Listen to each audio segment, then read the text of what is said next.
and also I think a little sense of impatience, because the reason I'm running is I'm impatient with the status quo. And what we've seen out of Democrats and Republicans,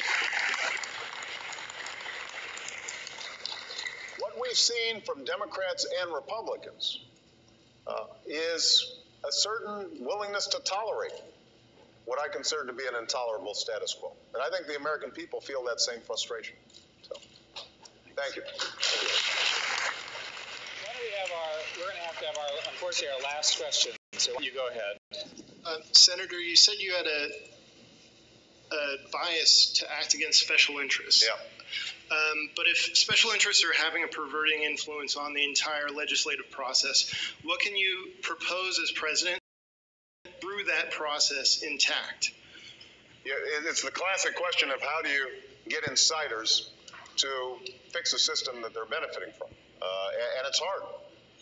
You have to use shame. No, and I mean that. I'll give you an example. I passed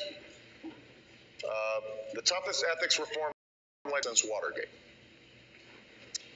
and I worked with Russ Feingold. We eliminated corporate gifts gifts from meals from lobbyists, corporate jets from lobbyists. We required the disclosure of campaign contributions that were bundled from lobbyists. And I'll be honest with you, when we started Republicans, there were Democrats who didn't want to see this happen either.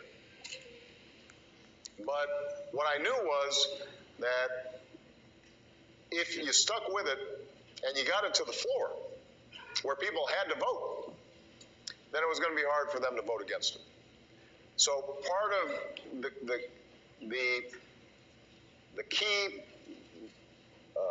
for any reform is going to be getting the American people to attention, that members of Congress start worrying, you know what, the American people are looking at us, and so we better change how we behave. That's why this Google for Government is so important, because and that's why transparency generally is so important in this entire process, because the more government be held accountable. And I'll give you just one very specific example around healthcare. I mentioned that I want to set up a system where every American has healthcare that's at least as good as the healthcare I've got as a member of Congress. And if people want to, and if you're interested in the details of the healthcare plan, you go to my website, barackobama.com. But people ask me, well, why do you think you can get it done? And overcome the insurance and the drug companies that spent $1 billion over the last decade preventing reform from happening in lobbying and campaign contributions.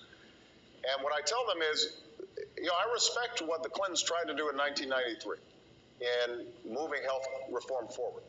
But they made one really big mistake, and that is they took all their people and all their experts into a room, and then they closed the door.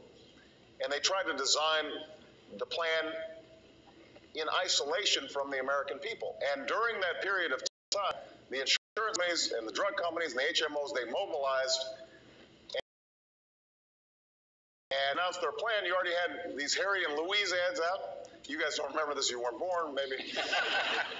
I'm teasing. You were 6. But these ads were out there that convinced the American people they should be afraid of healthcare reform. Now, I will do it entirely differently.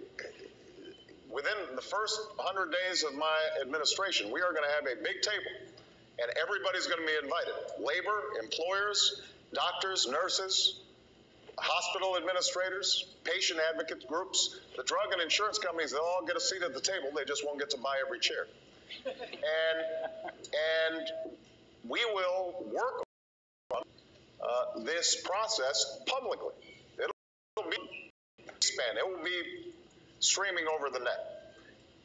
And every time we hit a glitch where somebody says, well, no, we can't lower drug prices because of the R&D costs that drug companies need, we'll present data and facts that make it more difficult for people to carry the water of the special interests.